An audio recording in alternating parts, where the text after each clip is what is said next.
Bonjour et bienvenue à tous sur cette nouvelle conférence sur les aidants, préserver votre dos. Cette conférence est réalisée en partenariat avec Movadom, Movadom Alliés, Famille Design et Adaptia. Elle est financée par la conférence des financeurs de la prévention de la perte d'autonomie du département de l'Orne avec le concours de la CNSA. Merci à tous pour votre présence et votre participation. Je suis Chloé, pour ceux qui ne me connaissent pas encore. Je serai votre hôte aujourd'hui, donc je veillerai à ce que vous n'ayez pas de soucis techniques ou si vous avez des questions, par exemple, pendant la conférence, pendant que Frédéric est en train d'intervenir, je serai en charge en fait de récupérer vos questions et de les poser à Frédéric. Et à la toute fin de la conférence, on pourra consacrer quelques minutes à une session questions-réponses. Donc n'hésitez pas. Vous pouvez avoir des questions pendant, après, il n'y a aucun souci. Voilà, Frédéric, je vous laisse vous présenter et puis je vous laisse démarrer. Ok, merci beaucoup. Avec Bonjour plaisir. à toutes et à tous. Donc je m'appelle Frédéric Nicolas, je suis kinésithérapeute depuis un certain nombre d'années et je suis également formateur auprès de professionnels de santé, notamment des soignants en établissement d'accueil pour personnes âgées ou pour personnes handicapées. Et ma troisième casquette, je fais également de la prévention et notamment en santé publique. J'anime des ateliers de prévention des chutes auprès des personnes d'un population senior, pardon, excusez-moi. Donc, je ferme la porte. Voilà. Le thème d'aujourd'hui, c'est donc aidant, protéger votre dos. Alors, on a mis dos pour que ce soit plus généraliste, mais en fait, on ne va pas que s'intéresser aux problèmes de dos chez les aidants. Frédéric, juste une minute, je suis navrée. Je suis en train de me rendre compte que la présentation n'est pas complète. Est-ce que vous l'avez en PowerPoint? Désolée Je pour ça, mais l'ai. elle n'est pas complète. C'est très bizarre. Alors, je l'ai. Elle n'est pas sur le site. En fait, sur le site, moi, elle était. Je viens de me rendre compte à l'instant. Elle est pas complète, elle n'est pas entière, en fait. Il n'y a que la Alors, trame basique, mais il n'y a pas le. Je suis désolée, hein. Je sais pas ce qui s'est passé.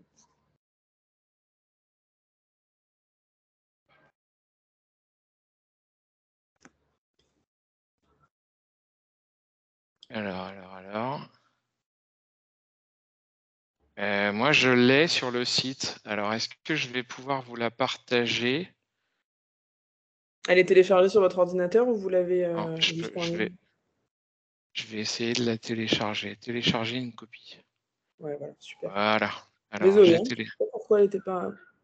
c'est les joies de la technique. Ouais, c'est ça. Alors, où est-ce que je suis maintenant? Teams. Comment est-ce que je fais pour vous Alors, la partager? vous appuyez sur le petit bouton avec la flèche qui part vers le haut, le petit bac de partage. Et ensuite, vous faites parcourir à droite. Alors, le petit bouton. Là, vous avez votre caméra, votre micro, juste à côté. Vous avez deux petites Ouais, icônes caméra, micro, et juste à côté, il y a un bac de partage. est-ce que ça va marcher? Non. Ouais, normalement, c'est en train de marcher. Yes, ça marche.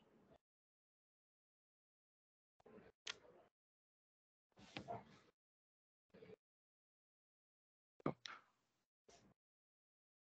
Parfait. Parfait. magnifique. Nickel. Ça marche bien. Merci, hein, Frédéric, désolé. Je vous en prie.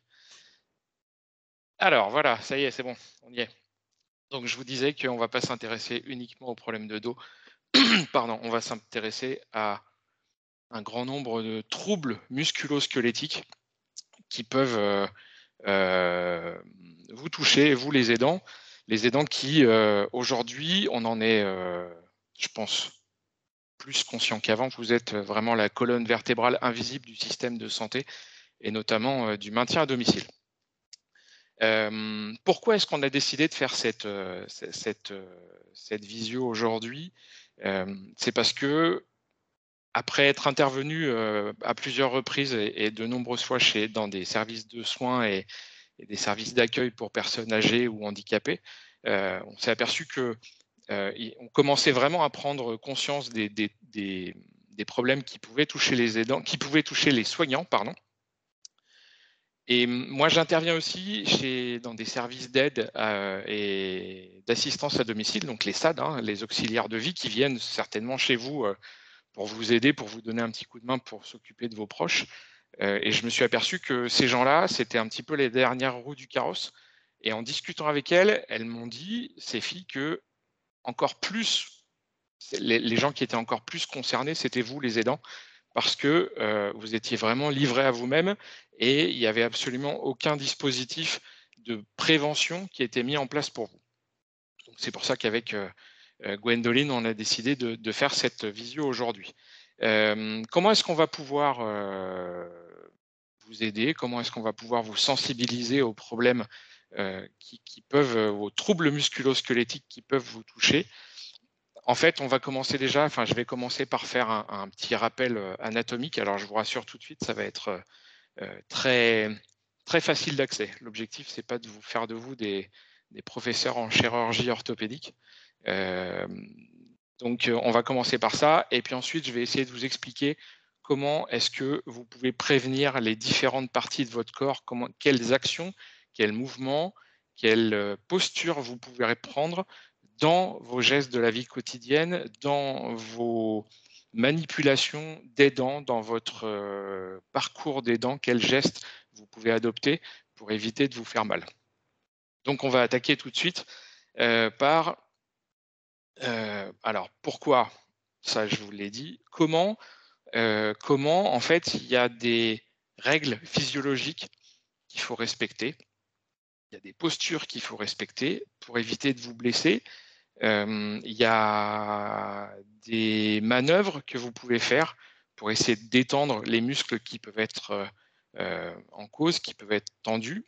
Et également, il faut faire attention à pas mal de choses, votre équilibre quand vous faites des transferts, la manière dont vos prises également quand vous faites des transferts, la manière dont vous allez vous positionner, tout ça, on va essayer de le voir ensemble. D'ailleurs, j'essaierai de vous mettre, Chloé, je vous enverrai pour pouvoir partager un petit récapitulatif de tout ce qu'on aura vu ensemble aujourd'hui. Alors, quels sont les risques? Ces risques, ils sont on va dire, si on schématise, en gros, il y a de ce dont je vous ai dit, les troubles musculo-squelettiques, il y a les risques de chute également, et la fatigue, le stress. Comment est-ce que ces risques peuvent, comment est-ce que tout ça peut arriver? Qu'est-ce qui peut se passer? Déjà, il y a une chose qu'il faut prendre en compte, c'est que ces risques qui sont d'origine multifactorielle. Ce n'est pas uniquement des problèmes anatomiques ou des problèmes de blessures musculaires parce que vous avez mal fait une manutention ou des choses comme ça. Il y a plusieurs paramètres qui peuvent rentrer en jeu. Et ce sont exactement les mêmes paramètres que ceux qu'on va retrouver chez les aidants professionnels, les soignants qu'on retrouve dans des structures d'accueil. Donc, un des paramètres les plus importants, c'est le manque de temps. Bien souvent, vous avez besoin d'aller vite, vous voulez faire vite, et ça, c'est jamais compatible. Le fait d'aller vite avec une protection de votre intégrité physique, souvent, ça ne va pas de pair. Il y a également votre relation avec la personne aidée, c'est-à-dire que vous allez avoir une relation qui va être beaucoup plus affective que ne peut avoir un aidant professionnel. Et cette relation, elle va aussi influer sur votre manière de faire vos manutentions et sur la manière dont vous allez vous comporter avec votre proche. On va également avoir un problème qui va être la répétitivité des gestes que vous allez faire. C'est souvent plusieurs fois par jour que vous allez être obligé de faire un rehaussement au fauteuil, un rehaussement au lit. Et le fait de répéter ces gestes plusieurs fois dans la journée, ça, c'est un facteur de risque. Donc, je vous ai dit que ce qui pouvait vous arriver, c'était les troubles musculo-squelettiques. Alors, les troubles musculo-squelettiques, ce sont des maladies qui vont toucher majoritairement les tissus mous qui se trouvent au niveau des articulations.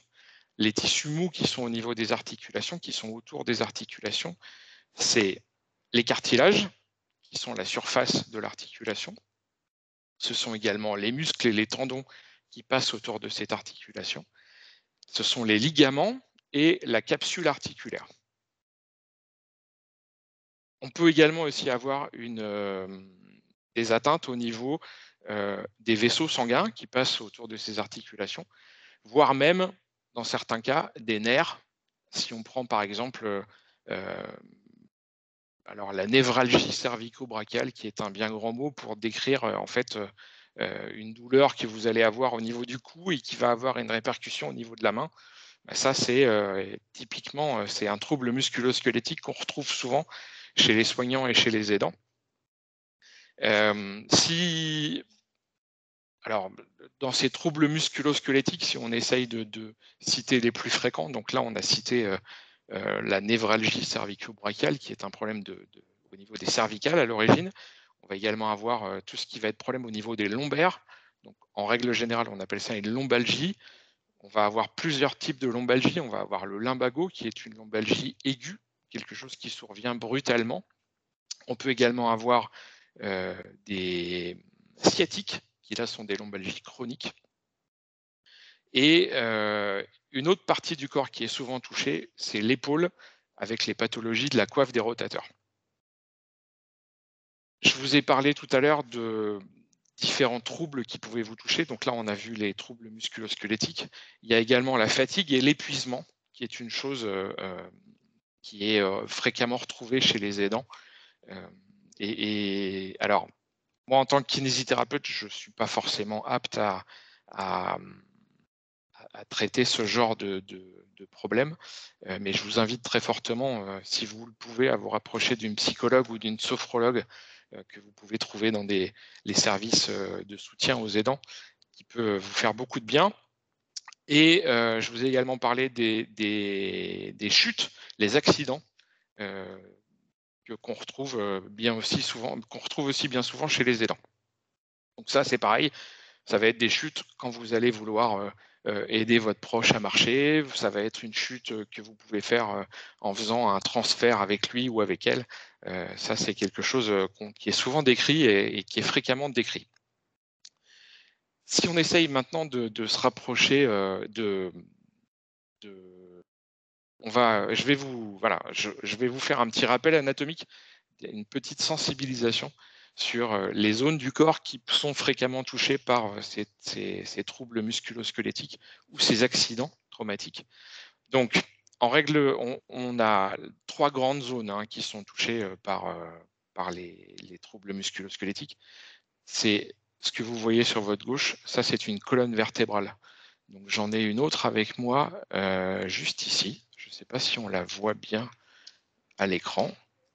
Voilà. Donc ça c'est votre colonne vertébrale.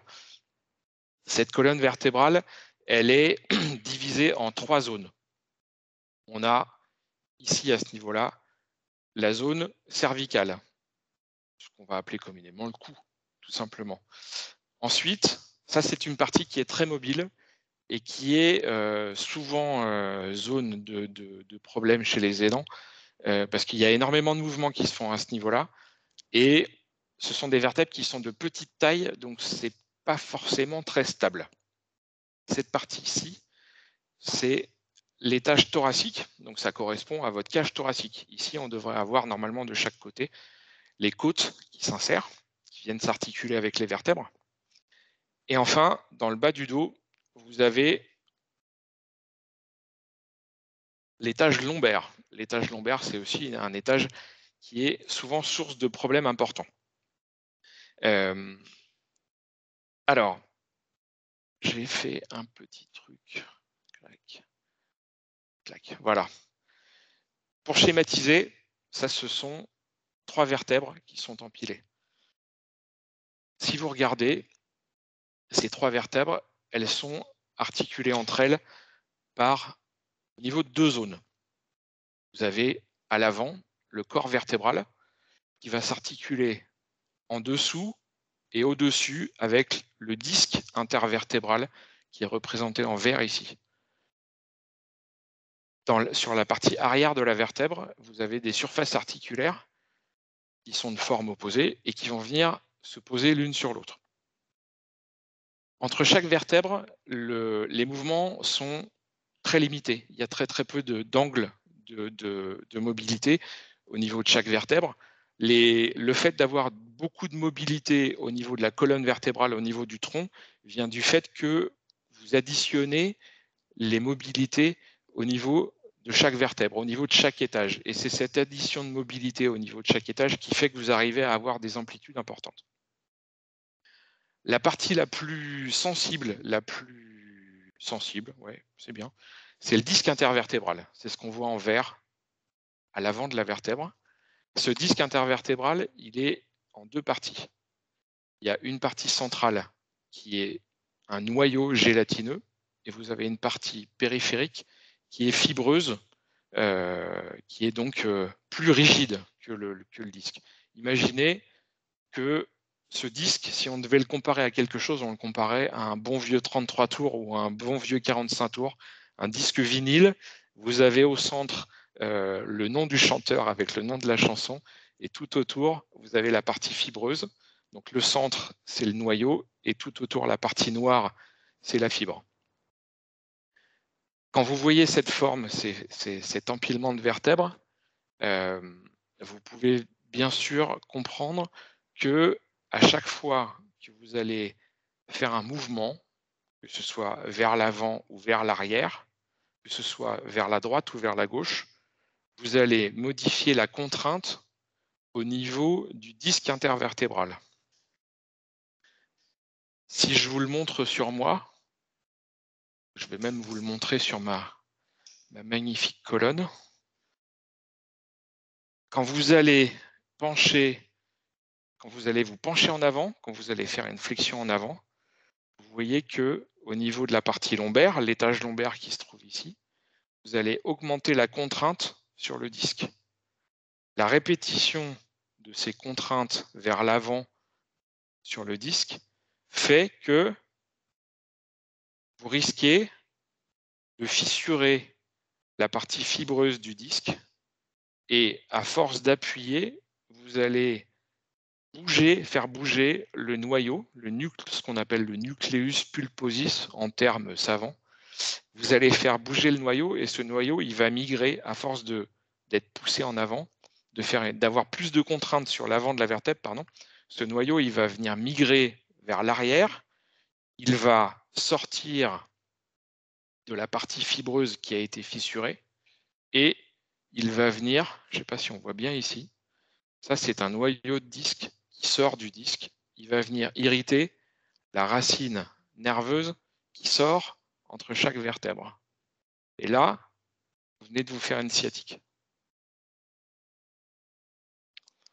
Donc, ça signifie que si vous voulez éviter d'abîmer vos disques et de vous faire mal au dos, il faut respecter les courbures physiologiques de votre colonne. On en reparlera tout à l'heure. Une autre zone qui est source de problèmes, je vous l'ai dit, c'est les cervicales. Les cervicales, c'est la même chose. Plus vous allez vous pencher en avant, plus vous allez mettre de contraintes sur l'avant de la vertèbre, et plus vous risquez de vous faire mal. En plus de ça, les cervicales, elles sont des vertèbres qui sont beaucoup plus petites. La stabilité de la vertèbre cervicale, elle est beaucoup moins bonne que la stabilité de la vertèbre lombaire, parce que vous voyez que la taille des vertèbres est complètement différente. Et surtout, c'est beaucoup plus mobile au niveau cervical qu'au niveau lombaire. Et ça, c'est un paramètre qu'il faut garder en mémoire. On en reparlera aussi tout à l'heure quand je vous présenterai les manières de protéger votre dos. Pour que vous soyez bien conscient de la charge que vous pouvez mettre sur votre vertèbre, voilà, sur vos disques intervertébraux. Voilà, cette petite infographie, elle vous donne le poids de la contrainte que vous pouvez appliquer sur votre troisième vertèbre lombaire. C'est pour un adulte de taille moyenne et de corpulence moyenne, on reste dans les standards qui sont généralement décrits dans les livres d'anatomie et de physiologie. Quand vous êtes allongé sur le dos, avec les genoux fléchis, la contrainte que vous mettez sur le disque qui se trouve entre votre troisième et votre quatrième vertèbre lombaire, il est de 25 kg. Vous changez de position, vous vous mettez debout. Cette contrainte, elle va passer à 50 kg. À partir du moment où vous vous mettez assis, genoux fléchis, vous allez avoir ce qu'on appelle une rétroversion du bassin.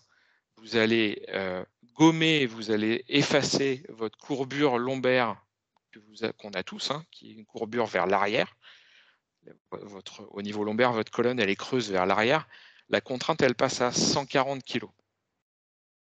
Si on continue comme ça et qu'on va jusqu'à la dernière petite image qui se trouve tout à fait sur la droite, si vous vous penchez complètement en avant, que vous faites une flexion et que vous venez ramasser un objet à bout de bras, la contrainte sur ce fameux disque, elle passe à 300 kg.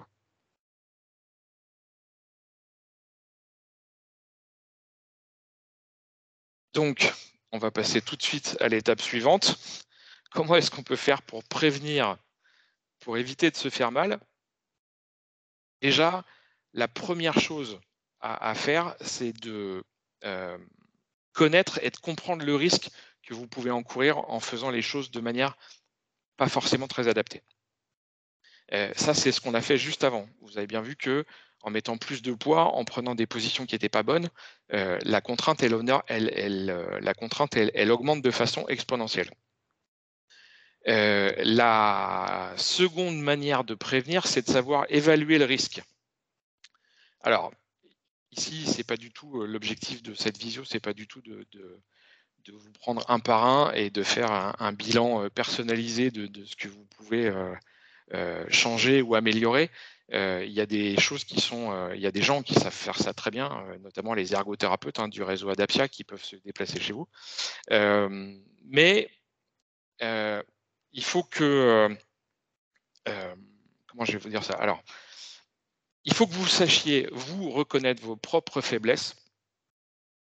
Il faut aussi que vous soyez consciente des capacités du proche aidé.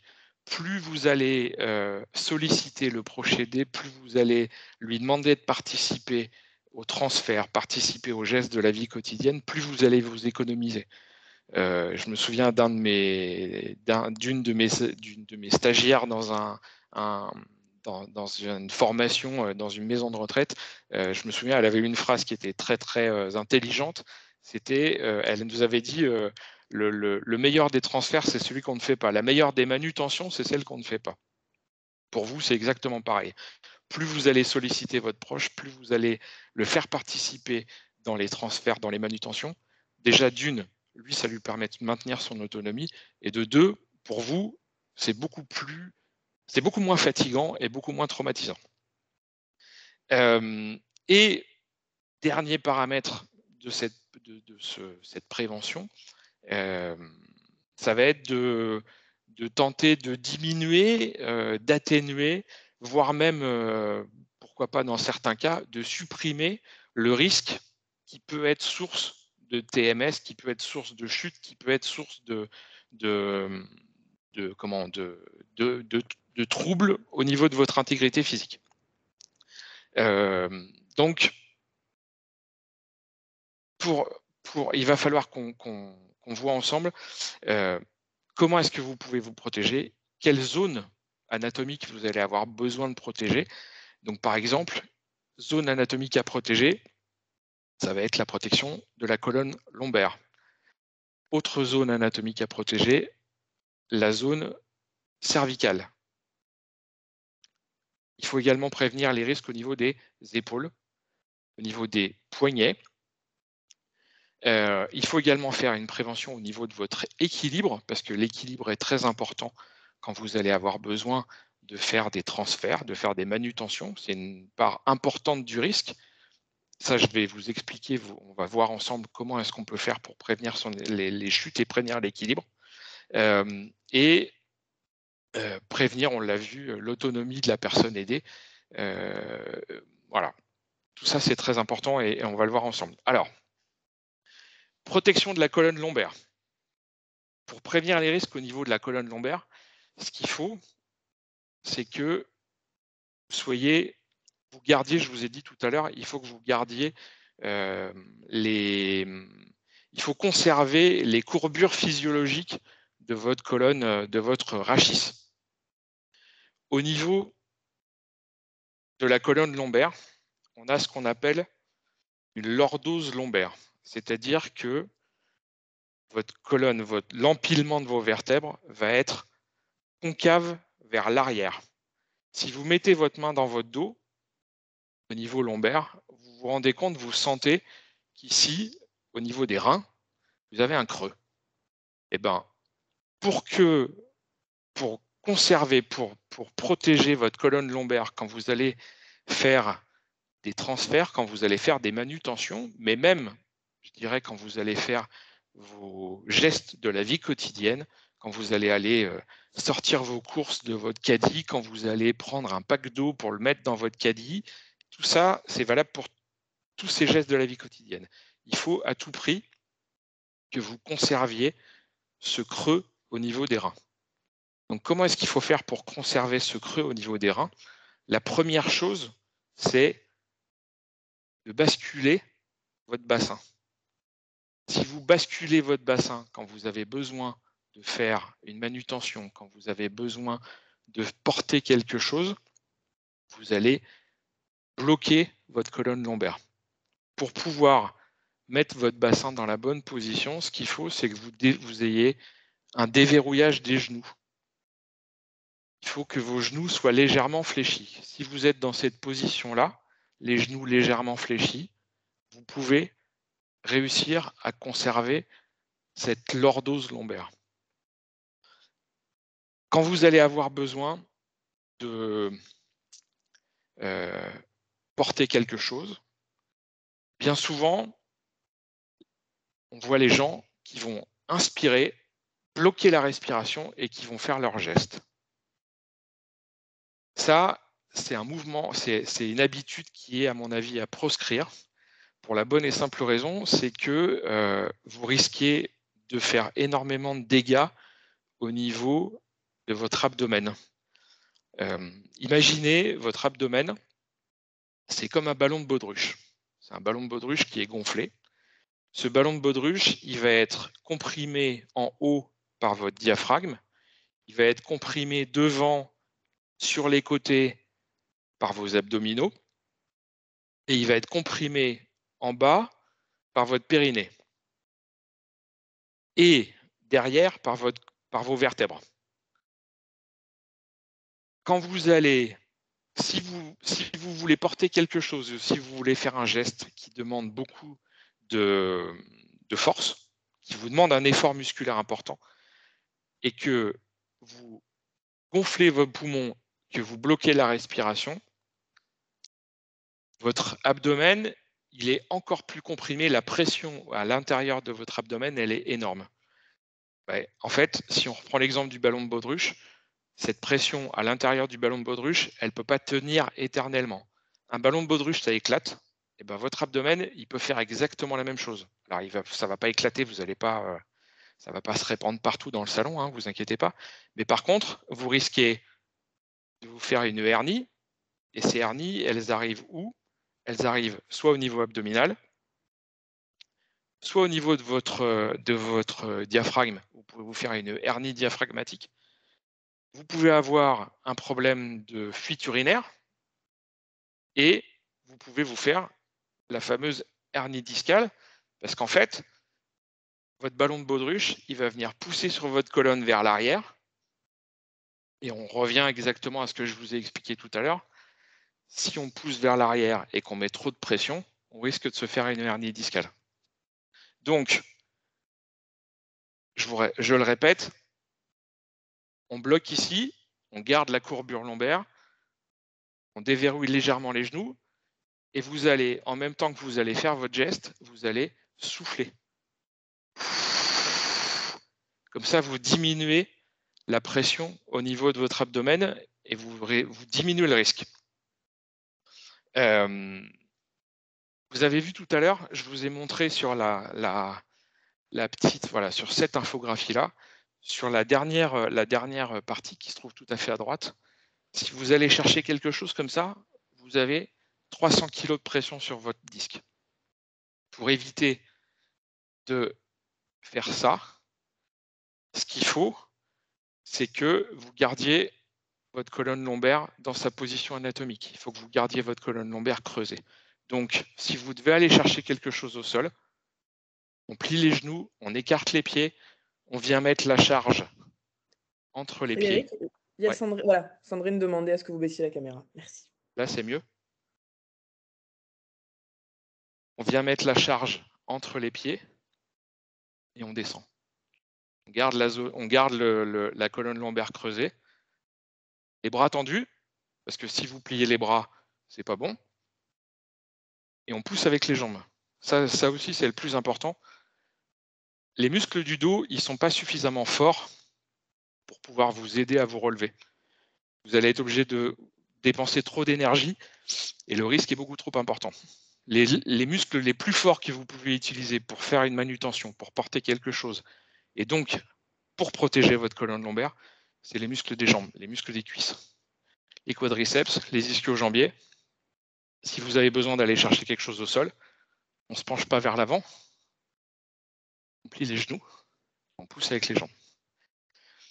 Eliane nous mentionne le Pilate. Qu'est-ce que vous en pensez, vous, Frédéric? Pourquoi pas? Très bien. Non, bien sûr, oui, c'est quelque chose qui aujourd'hui fait énormément travailler les muscles dans leur globalité et dans un esprit très fonctionnel. C'est-à-dire que ce n'est pas de la musculation pure et dure, mais c'est vraiment travailler avec des chaînes musculaires et ça, c'est très intéressant. Et Si Sandrine nous maintenant, demande oui, si vous pouvez remontrer le port de charge. le port de charge, est-ce que tout le monde voit bien? Ouais, je pense que c'est bon. Qu'est-ce que je peux prendre? Tiens, je vais prendre ça. Si je veux aller porter ça, imaginez que ça fait 25 kg.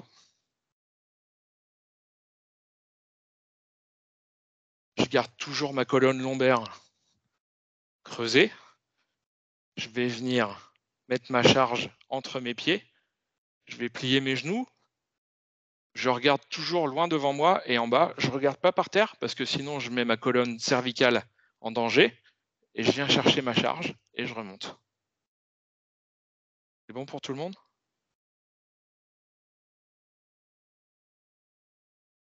Ok. Alors maintenant, si on s'intéresse, je vous ai dit également que je vous ai parlé de l'équilibre. Alors l'équilibre, ça on en reparlera juste un peu après. Mais par contre, il y a une chose qui est assez importante, c'est la position de vos pieds fait aussi partie de la protection de votre dos. Je m'explique. Quand vous allez avoir besoin de faire un rehaussement au lit,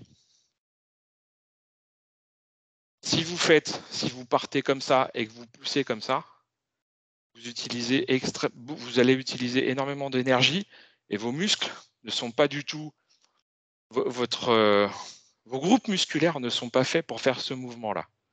Par contre, si vous utilisez un transfert de poids du corps d'une jambe sur l'autre pour faire ce rehaussement au lit, c'est beaucoup moins fatigant déjà premièrement, parce que vous allez utiliser le poids de votre corps pour faire ce rehaussement et ça va remplacer votre activité musculaire.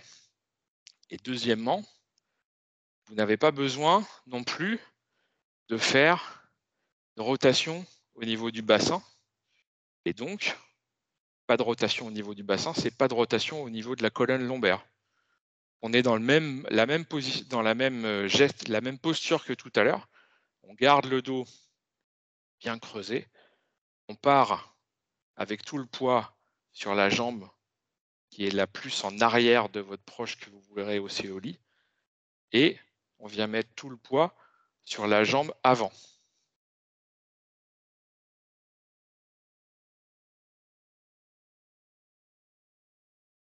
Cette manière de faire, cette gestuelle de transfert de poids, on va l'avoir de droite à gauche. On peut aussi l'avoir d'avant en arrière. C'est exactement la même chose. Là, quand je fais ce mouvement-là, il va me permettre d'aider mon proche à se remettre plus haut dans son fauteuil, par exemple, ou l'aider à se mettre debout, attention, sans lui tirer sur les bras. Vous ne faites qu'un transfert du poids du corps. Dos, il reste toujours dans ma position de protection. Mon étage lombaire, il est verrouillé.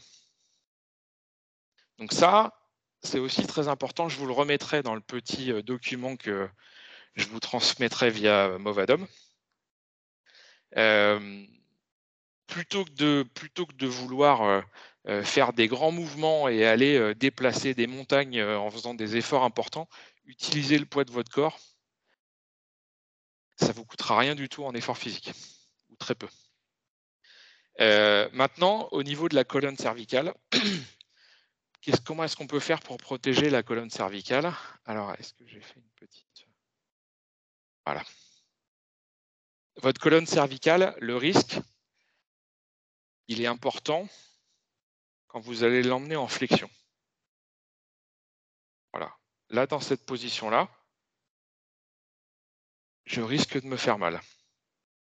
Donc, les règles à suivre pour protéger votre colonne cervicale quand vous faites dans vos gestes de la vie de tous les jours. Je vais arrêter de catégoriser, d'être vraiment focalisé uniquement sur votre poste d'aidant, votre statut d'aidant, mais on va rester sur vos gestes de la vie quotidienne. Il faut à tout prix regarder, alors pas forcément regarder en l'air, mais regarder dans la direction dans laquelle vous voulez aller. C'est-à-dire que si vous voulez venir, je vais reprendre l'exemple de venir chercher quelque chose au sol. Si vous penchez la tête vers l'avant, vous allez faire une flexion maximum de votre colonne cervicale, mais en faisant cette flexion maximum de votre colonne cervicale, vous allez aussi faire une flexion au niveau de votre colonne lombaire. Donc c'est toute la colonne que vous emmenez vers l'avant, pas uniquement la colonne cervicale. Alors que si vous restez avec une colonne cervicale bien droite et que vous regardez où vous voulez emmener votre objet, le poids que vous voulez ramasser au sol, vous pouvez garder votre colonne cervicale et votre colonne lombaire dans une position de protection. Si maintenant on se focalise plus sur le côté aidant de la chose, il faut faire attention quand vous allez aider votre proche, quand vous allez vous mettre devant lui, par exemple pour l'aider à se mettre debout, pour le rassurer, il faut à tout prix proscrire le fait qu'on puisse vous attraper par le cou. Parce que si on vient vous attraper par le cou, on a vu que le risque, c'était la flexion extrême au niveau cervical, la flexion trop importante. Si quelqu'un vient vous attraper par le cou et qui se sert de votre cou comme point d'appui pour se mettre debout, c'est exactement la même chose. C'est-à-dire que votre corps, il va réagir comme si on faisait une flexion trop importante au niveau de vos cervicales. Donc, surtout, pas de prise au niveau cervical quand vous faites des transferts. Alors, Frédéric, on a 2 questions dans le chat. Ouais. La première, c'est bonjour, souvent problème devant voiture, portière ouverte pour attraper quelque chose. Quel mouvement à faire ou ne pas faire? Lumbago à 2 reprises. Alors, est-ce que je peux les voir les... Comment est-ce que je peux faire pour voir les photos, les trucs dans le chat? Ah, alors, il faut cliquer sur la petite bulle de conversation. Afficher les participants, c'est ça? Non. Et juste à côté d'afficher les participants, il y a une petite bulle de conversation. Là, il y a les questions. Hop. Okay. Normalement, cliquez sur les 3 petits points. Non, les 3 petits points juste à côté à gauche, là, à côté du point rouge. Non. Bon, c'est pas grave. Est-ce que je peux garder la question pour tout à l'heure et j'y reviens à la fin? Je les garde pour tout à l'heure, il n'y a pas de souci. Ça marche, super. Alors, je vous disais qu'il fallait éviter les prises au niveau des cervicales. Il y a une autre partie qui peut être, une autre zone anatomique qui peut être, comment on va dire, source de TMS et notamment quand on fait des transferts et notamment quand il y a des prises qui sont faites à ce niveau-là, ce sont les épaules. Et le risque de blessure, trouble musculo-squelettique au niveau des épaules, il est valable à la fois pour les dents comme pour les dés. Pour les dents, il faut à tout prix que vous évitiez de solliciter vos épaules dans des amplitudes au-delà de 90 degrés. C'est-à-dire que quand vous allez chercher quelque chose en hauteur, il faut éviter de monter trop haut. Parce que quand vous allez chercher quelque chose en hauteur et que vous devez porter quelque chose au-delà de 90 degrés, vous allez solliciter vos muscles dans des zones, dans des régions, dans des amplitudes pour lesquelles ils ne sont pas du tout destinés. Vos muscles ne sont pas faits pour travailler en hauteur. Donc, pensez-y, si vous avez besoin d'aller chercher quelque chose en hauteur, il ne faut pas dépasser les 90 degrés, et que vous devez porter quelque chose, il ne faut pas dépasser les 90 degrés. Donc, prenez un marchepied, prenez un escabeau, ce que vous voulez, mais limitez-vous à 90 degrés de flexion d'épaule. Même chose pour l'adduction des épaules. Quand vous devez aller chercher quelque chose sur le côté, le 90 degrés, c'est le maximum. Et je vous disais, par rapport à la personne aidée, on voit bien souvent, même chez les professionnels, des prises sous les épaules pour aider quelqu'un à se relever. Alors, au niveau de l'épaule, il y a énormément de tendons qui sont relativement vulnérables, qui sont voire même très vulnérables parce qu'ils ne sont pas très épais. Je pense notamment aux tendons de la coiffe des rotateurs, aux tendons du sus épineux qui se trouvent coincés ici entre la tête de l'humérus et l'acromion de l'omoplate. Vous avez également des paquets vasculo-nerveux, c'est-à-dire qu'au niveau de l'épaule, sous l'épaule, dans le creux axillaire de l'épaule, vous avez un tronc nerveux qui passe, des vaisseaux, des veines, des artères. Et quand vous avez tendance à prendre votre proche sous le bras pour l'aider à se relever, par exemple, là, il faut faire attention parce que si cette personne a une stabilité de l'épaule qui n'est pas suffisante parce qu'elle est âgée, parce qu'elle a un handicap physique, parce qu'elle est fatiguée, vous risquez de créer énormément de problèmes, hein, des luxations, des choses comme ça. On en voit de manière plus que fréquente. Donc, évitez le plus possible les prises sous les épaules. Ça, c'était la deuxième chose, la deuxième partie des zones à protéger sur lesquelles il fallait faire attention. Donc voilà, l'épaule. Maintenant, je vous ai parlé de votre équilibre. Il fallait à tout prix protéger votre équilibre et le préserver. Alors, il faut savoir que ça, je pense que je pense que tout le monde en est conscient. Quand vous êtes debout sur les deux pieds, plus vos pieds sont écartés, meilleur est votre équilibre. Tout simplement parce que la zone qui est dessinée au sol, qui se trouve entre vos deux pieds, qui se trouve sous vos pieds et entre vos deux pieds, c'est ce qu'on appelle le polygone de sustentation. Le polygone de sustentation, à partir du moment où votre centre de gravité se projette à l'intérieur de votre polygone de sustentation, vous ne risquez rien, vous n'allez pas tomber. Plus vous allez réduire votre polygone de sustentation, plus vous allez emmener votre centre de gravité en dehors de votre polygone de sustentation, moins votre équilibre sera bon. Donc, il faut, quand vous avez besoin ça c'est quelque chose auquel il faut penser aussi, c'est quand vous avez besoin d'aller chercher quelque chose au sol, c'est dans une position pas très confortable, multipliez les appuis pour augmenter votre polygone de sustentation. Mettez un genou au sol, mettez une main au sol, prenez une chaise, prenez une canne éventuellement, mais plus vous allez avoir d'appui au sol, plus votre polygone de sustentation va être important, plus vous allez limiter votre risque de chute. Dans votre vie d'aidant, c'est exactement la même chose. Quand vous allez avoir besoin d'aider un proche à se relever, pour lui, ce sera la même chose. Plus vous allez augmenter son polygone de sustentation, plus vous allez augmenter son nombre d'appuis, plus son équilibre sera bon, et donc moins vous aurez d'efforts physiques à faire pour l'aider à se mettre debout. Maintenant,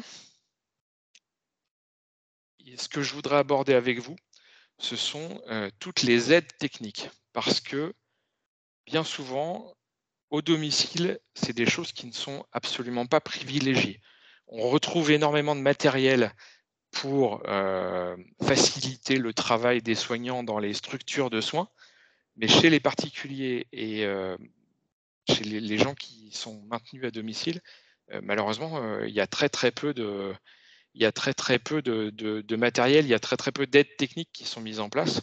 Et pourtant, l'Agence régionale de santé, l'ARS ou la Haute Autorité de santé demande dans les structures d'accueil pour personnes âgées ou pour personnes handicapées qu'on utilise au maximum les aides techniques pour diminuer le risque de troubles musculo-squelettiques et diminuer le risque d'accident. Et chez les particuliers, il y a un énorme vide et je pense qu'aujourd'hui, il y a quelque chose à faire parce que vous n'êtes pas du tout sensibilisé à ces aides techniques et à leur utilisation. Alors, j'en ai retenu quelques-unes que je veux vous présenter. L'objectif étant, avec ces aides techniques, comme je vous le disais au début, également de faire participer vos proches au transfert, de faire participer vos proches à leur manutention et grâce à ça, de maintenir au maximum leur autonomie. Donc, toutes les aides techniques ne vont pas pouvoir être utilisées chez tous les particuliers ou chez tous les proches. On a déjà au départ quelques aides techniques qui sont assez basiques. Hein, je pense que là, il n'y a pas de problème. Tout le monde en a déjà vu ou même tout le monde en a chez lui. C'est tout ce qui va être canne, barre d'appui, les différents déambulateurs ou rollators. On a également, qu'est-ce qu'on peut citer d'autre ? Les réhausseurs de toilettes, voilà, toutes ces petites aides techniques qu'on va pouvoir retrouver chez vous.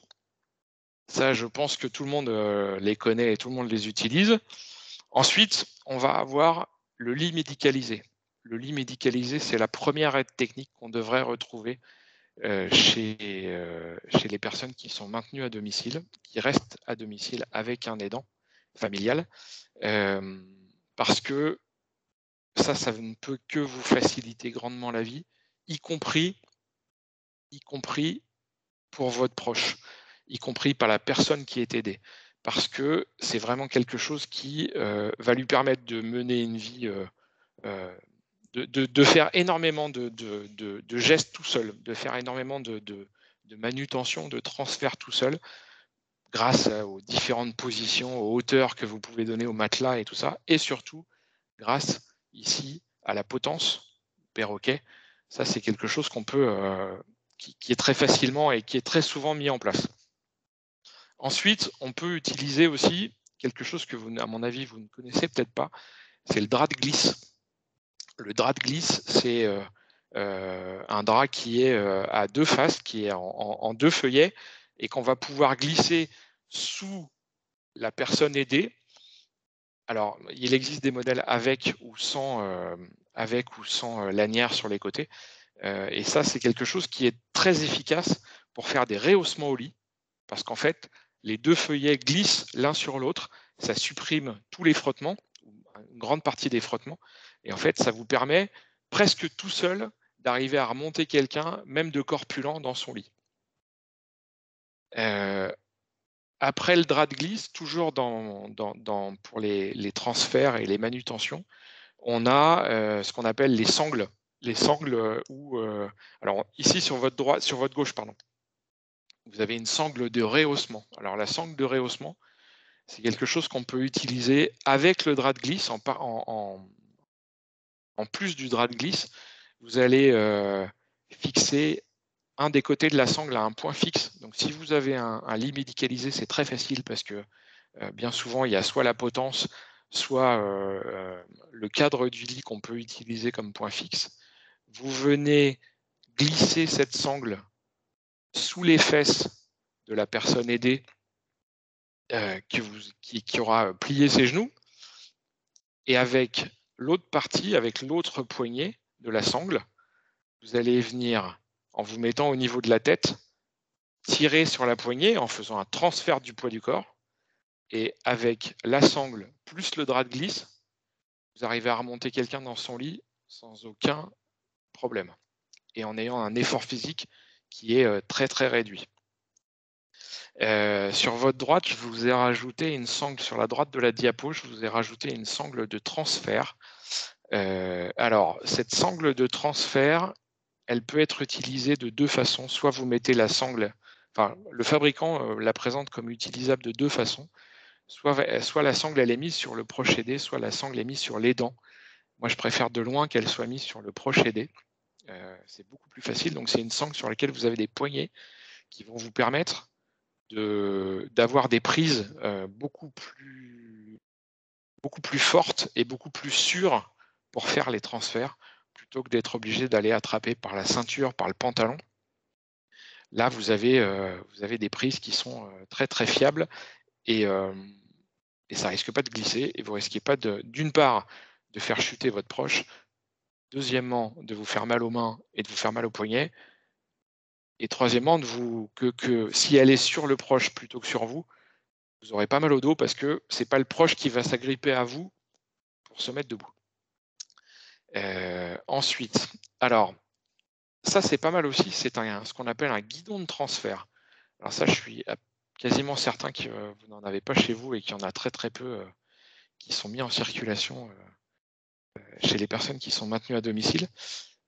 En fait, le principe, c'est on l'utilise chez quelqu'un qui arrive à se mettre debout, qui arrive à verrouiller ses genoux, donc qui arrive à garder la position debout, mais qui va avoir du mal à lever les pieds sur un petit périmètre pour pouvoir faire un transfert du lit au fauteuil, du fauteuil à la chaise de douche.